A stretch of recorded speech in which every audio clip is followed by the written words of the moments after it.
but also that was around 9:30 when the dogs went crazy. March 18th, 2011. And I'm reading I was reading the tribes. But let's go back to, because this is very important, the Generation X, Ephraim. That is, this is page 86. Bury me not in Egypt. Jacob addresses his son, 87. But the X generation blessing. In time generation, the younger shall be greater than the former. Out of the house of Joseph. Joseph is the type of Jesus.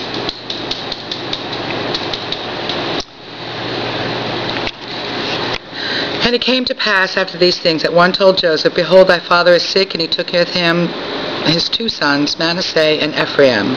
And one told Jacob, and said, Behold, thy son Joseph cometh unto thee, and Israel strengthened himself, and sat upon the bed. And Jacob said unto Joseph, God Almighty appeared unto me at Luz in the land of Canaan, and blessed me, and said unto me, Behold, I will make thee fruitful, and multiply thee, and I will make of thee a multitude of people, and will give this land to thy seed after thee for an everlasting possession. And now thy two sons, Ephraim and Manasseh, which were born unto thee in the land of Egypt, before I came unto thee into Egypt, are mine, as Reuben and Simeon, they shall be mine. And they issue which thou begettest after them shall be thine, and shall be called after the name of their brethren in their inheritance. And as for me, when I came from Paddan, Rachel died by me in the land of Canaan on the way, when yet there was but a little way to come into Ephrath. And I buried her there in the way of Ephrath, the same is Bethlehem. Where Rachel is buried, and it is not Bethel. And Israel beheld Joseph's son, and said, Who are these? And Joseph said unto his father, They are my sons, whom God hath given me in this place. And he said, Bring them, I pray thee, unto me, and I will bless them. Now the eyes of Israel were dim for age, so that he could not see, and he brought them near unto him, and he kissed them and embraced them. And Israel said unto Joseph, I had not thought to see thy face, and lo, God hath showed me also thy seed. And Joseph brought them up from between his knees, and he bowed himself with his face to the earth. And Joseph took them, both Ephraim in his right hand toward Israel's left hand, and Manasseh in his left hand toward Israel's right hand, and brought them near unto him. And Israel stretched out his right hand, and laid it upon Ephraim's head, who was the younger, and his left hand upon Manasseh's head, guiding his hands wittingly, for Manasseh was the firstborn.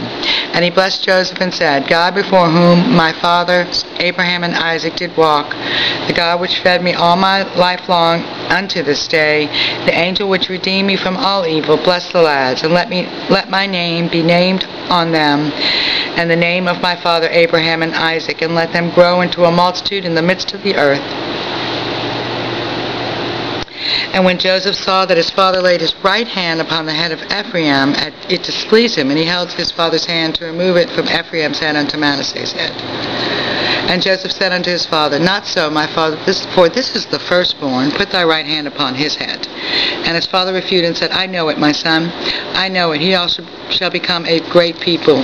He also shall be great. But truly his younger brother shall be greater than he, and his seed shall become a multitude of nations.